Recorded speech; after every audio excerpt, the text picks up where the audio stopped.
नमस्कार। आज हम एक बहुत ही दिलचस्प विषय पर बात करने वाले हैं, व्यक्तिगत बदलाव। हमारे पास लाइफ कोच मुकेश कुमार आर्य के काम पहले अपने आप को बदलो फिर सिस्टम को से कुछ खास विचार हैं। और मूल सवाल यही है कि कोई बड़ा बदलाव समाज में हो या अपनी जिंदगी में, वो आखिर शुरू कहाँ से होता है। हाँ बिल्कुल। और ये स्रोत सीधे इसी मुद्दे पर आता है। ये सवाल उठाता है कि कोई व्यक्ति सिर्फ अच्छा दिखने वाला या बातें करने वाला नहीं, बल्कि असल में विशेष कैसे बनता है, प्रभावशाली कैसे बनता है। सही। और ये सिर्फ ऊपरी दिखावे की कहानी तो बिल्कुल नहीं है। तो चलिए इन्हीं विचारों को थोड़ा और खोलते हैं, गहराई में जाते हैं, देखते हैं कि आत्म सुधार के लिए क्या क्या नुस्खे मिलते हैं यहाँ। सबसे पहला सिद्धांत जो है, और शायद सबसे बड़ा भी, पहले अपने आप को बदलो फिर सिस्टम को। सुनने में तो काफी सीधा लगता है ना, पर असल में इसका मतलब क्या है? ये सिर्फ अपनी सोच बदलने जैसा है क्या? हाँ देखिए, ये सोच बदलने से कहीं ज्यादा गहरी बात है। इसका मतलब ये है कि बाहर की परिस्थितियों या दूसरों को बदलने की कोशिश से पहले हमें अपने अंदर काम करना होगा। अंदर मतलब हमारी आदतें, हमारे विश्वास, हम कैसे रिएक्ट करते हैं, इन सब पर। स्रोत में जिसे आदर्श मानव कहा गया है, वो एक तरह से अपना बेस्ट वर्जन, अपना सर्वश्रेष्ठ संस्करण बनने की प्रक्रिया है। तो ये सिर्फ सोचना नहीं है, ये उसे जीने की बात है, उसे अमल में लाना है। अच्छा, आदर्श मानव, ये थोड़ा भारी शब्द सा लगता है। क्या ये वाकई मुमकिन है रोजमर्रा की जिंदगी में? और स्रोत ये भी तो साफ कहता है कि मेकअप या अच्छे कपड़ों जैसे बाहरी बदलावों से कुछ नहीं होता। हाँ। तो फिर वो असली विशेषता, वो खास बात, वो आती कहाँ से? हाँ, यहीं पर बात दिलचस्प हो जाती है। स्रोत का इशारा बिल्कुल साफ है कि विशेष बनना कोई आरामदायक सफर नहीं है, आसान नहीं है। इसके लिए अपने कंफर्ट जोन से, जो आपका सुविधा का दायरा है, उससे बाहर निकलना पड़ता है, जमकर मेहनत करनी पड़ती है, और सबसे जरूरी ईमानदारी। हाँ, ईमानदारी खुद के साथ भी और दूसरों के साथ भी। ये वो अंदरूनी गुण हैं जो शायद एकदम से दिखते नहीं पर महसूस होते हैं, और असल में फर्क यही डालते हैं। तो ये एक लगातार चलने वाली चीज है, ये नहीं कि एक बार कर लिया और हो गया। मुझे याद है स्रोत में एक लाइन थी कि जब लगे सब कुछ खत्म हो गया है, तब भी आगे बढ़ते ही रहना पड़ेगा। ये तो सुनने में मुश्किल लग रहा है। मुश्किल तो है, बिल्कुल है, लेकिन शायद यही तरीका है आत्मसंतुष्टि से बचने का।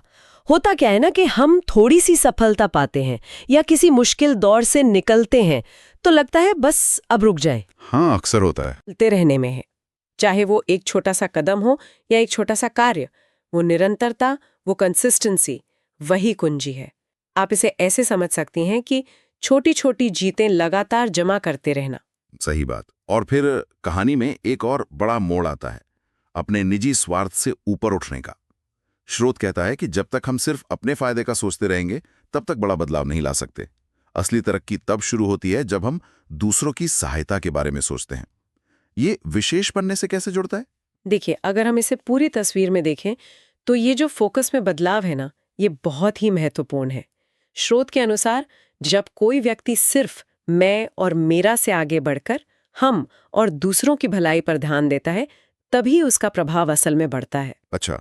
दूसरों की जिंदगी में कुछ सकारात्मक योगदान देना, शायद यही किसी को वास्तव में विशेष बनाता है। ये सिर्फ कोई चैरिटी या परोपकार की बात नहीं है, ये एक व्यापक असर, एक इम्पैक्ट पैदा करने का तरीका है। ये बात सुनकर मुझे स्रोत की वो मिसाल याद आ गई, छोटी छोटी मगर मोटी बातें वैसी हैं जैसे एक बड़ी इमारत के लिए छोटी ईंटें। कितनी सही उपमा है। हम अक्सर बड़ी बड़ी चीजों के पीछे भागते हैं और बुनियाद को भूल जाते हैं। बिल्कुल सही कहा। ये उपमा इसी बात पर जोर देती है कि बड़े लक्ष्य अक्सर छोटी लेकिन लगातार की जाने वाली सही चीजों से ही पूरे होते हैं। वो बुनियादी सिद्धांत, वो रोजमर्रा की अच्छी आदतें, यही तो वो ईंटें हैं जिनसे सफलता की इमारत खड़ी होती है। और अगर इन्हें नजरअंदाज किया तो कमजोर नींव पर इमारत बनाने जैसा हुआ। लेकिन इसमें एक चेतावनी भी है ना?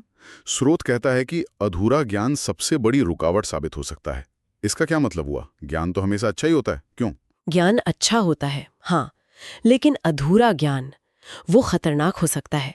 ये एक जरूरी सवाल खड़ा करता है कि हम चीजों को कितनी गहराई से समझते हैं। जैसे मान लीजिए किसी ने डाइट के बारे में आधा अधूरा कहीं से पढ़ लिया और बिना पूरी बात समझे, बिना डॉक्टर से पूछे उसे फॉलो करने लगा, तो फायदे की जगह नुकसान भी हो सकता है ना? हाँ, हो सकता है। बस वैसे ही जीवन के सिद्धांतों के साथ भी है।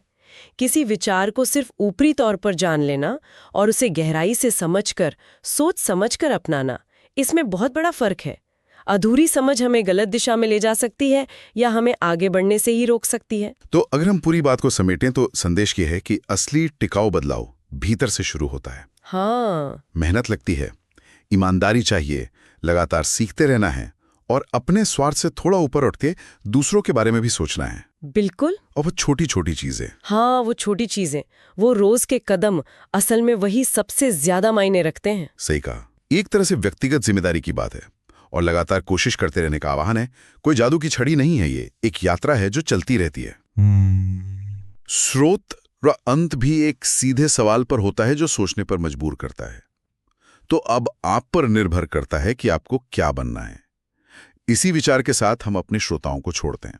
सोचने के लिए एक सवाल, इन सब बातों की रोशनी में वो कौन सा एक छोटा ठोस कदम हो सकता है जो आत्मसुधार या